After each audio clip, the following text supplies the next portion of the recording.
Growing concern inside the Democratic Party, some of it being voiced out loud now, that many of its leaders are just too old. We see that generational feud playing out with DNC Vice Chair David Hogg and his plan to fund primary challenges against longtime incumbents in safe House seats in favor of younger candidates. Let's bring in NBC News correspondent, anchor of News Now Daily, Morgan Radford. Morgan, good morning. So is this about more than age, perhaps? Yeah, it's interesting, Willie. They say it's about a lot more than age. It's also about life experience. We spoke to one candidate, for example, who says that, you know, her name is Kat Abu-Ghazaleh, and she says that it's more than about just age. It's also about shifting the style and the outreach of the Democratic Party. You may have seen Kat specifically online and viral videos describing right-wing social media coverage, but now she's introducing herself to Chicago voters as a candidate for Congress in a bid to change, as we talked about, more than just the age, but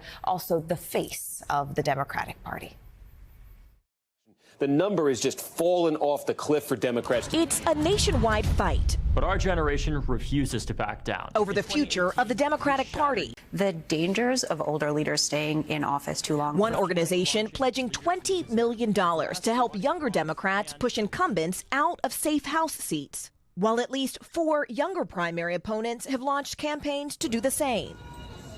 Democratic candidate Kat Abu-Ghazaleh is running in the Democratic primary for Illinois' 9th congressional district and wants to be part of that generational change. People talk about age. I think it's more about experiences. Most of our Congress didn't go through school shootings as a kid. They don't have to worry about out-of-pocket costs. They probably own their homes. A recent Harvard poll shows just 23% of young Americans approve of congressional Democrats' job performance, a number that's dropped by nearly half since 2020.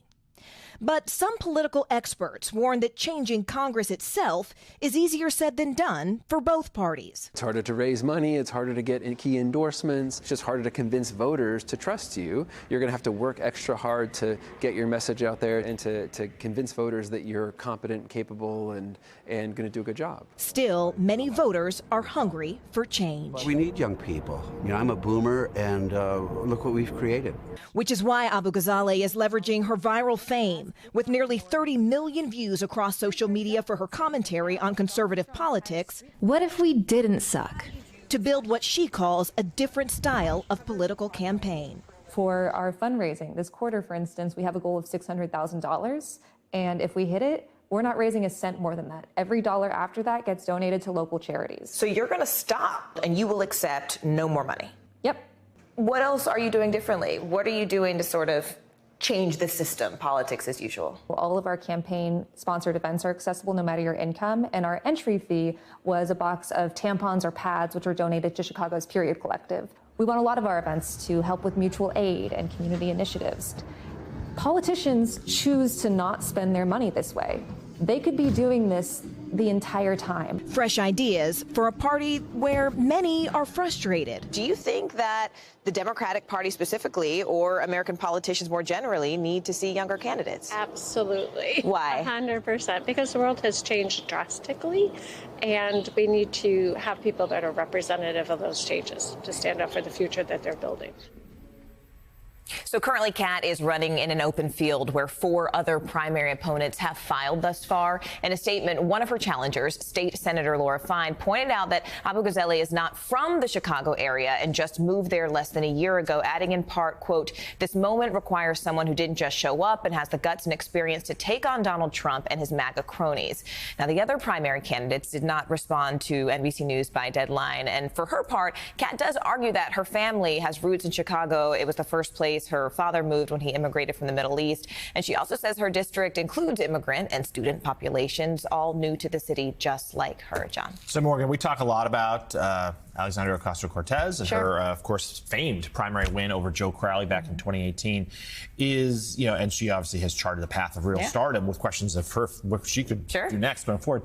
Is that the model that's looking to be replicated here in Chicago? It's so funny. I remember interviewing AOC like the day after she won, and I think Kat even acknowledges, look, she is a role model. Obviously, look at what she did, but she also says I'm the first Kat, right? She was the first AOC, but she does think she has enough volunteers volunteers to follow that model of knocking on every door there in her district by Election Day. But one thing that's interesting is that while she says the bulk of her campaign is door to door, we can't ignore the fact that her social media virality has done very well, right? And political experts say that when it comes to the money, generations of candidates like her, these younger candidates, are able to actually bring in that type of money because they're getting a lot of these out-of-state donors because of their viral fame, and that's not something the older generation has. Yeah, let's dive in a little more on that. I mean, AOC, again, a trailblazer here. She was so good on social media and became sort of a star and has proven effective getting out her message that way.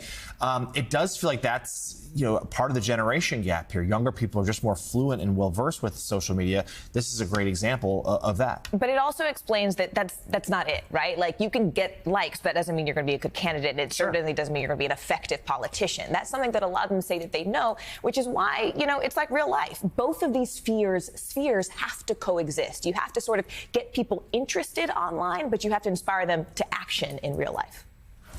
Claire, we were talking about this on the show yesterday, and Joe making the point that it's crazy, whatever you think about her, to not have AOC with some position of leadership inside the Democratic Party. You might not agree with her on everything, but you have to concede that she has a following and that she does represent a new generation. So how are you looking at all this inside the party?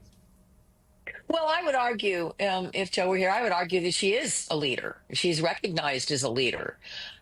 Sometimes having a title, nobody cares who the assistant minority whip is. But people pay attention to her because she's a terrific communicator. Listen, all this is good for the Democratic Party. I want to point out that the downturn in approval for the Democratic Party is not coming. It's primarily coming from Democratic voters. I mean, after the election in November, Democrats were angry, frustrated, depressed that Donald Trump and his MAGA minions won. And so, of course, they're going to be down on the Democratic Party because we lost to a guy that sometimes we kind of scratch our head and say, how in the hell did that happen? So, but all this is good. These young people need to do, they need to go out and run. And if they're good at it, and they get organized, they'll win. And then they'll be terrific representatives. I've been in a lot of primary races that people told me I shouldn't be in. People told me, don't you go after a Democrat in a primary. There's nothing wrong with challenging sitting members of Congress, no matter their age, no matter your age. But it's hard because the people who got elected to Congress that are incumbents got there because they were pretty good at it.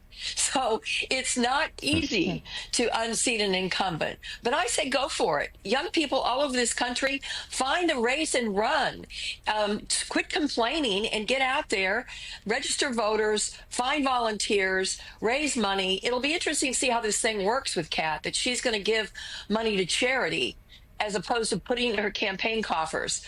That's an interesting model. We'll see how it works out, because when you have people coming at you and they are spending millions of dollars distorting you, your family, and your record, it's awfully hard to say, well, I'm just going to disarm and give all the money to charity. So we'll see how that turns out. One to watch there. Former U.S. Senator Claire McCaskill. Claire, thanks so much. NBC News correspondent, anchor of News Now Daily. Morgan Radford, thank you for that report. Appreciate it.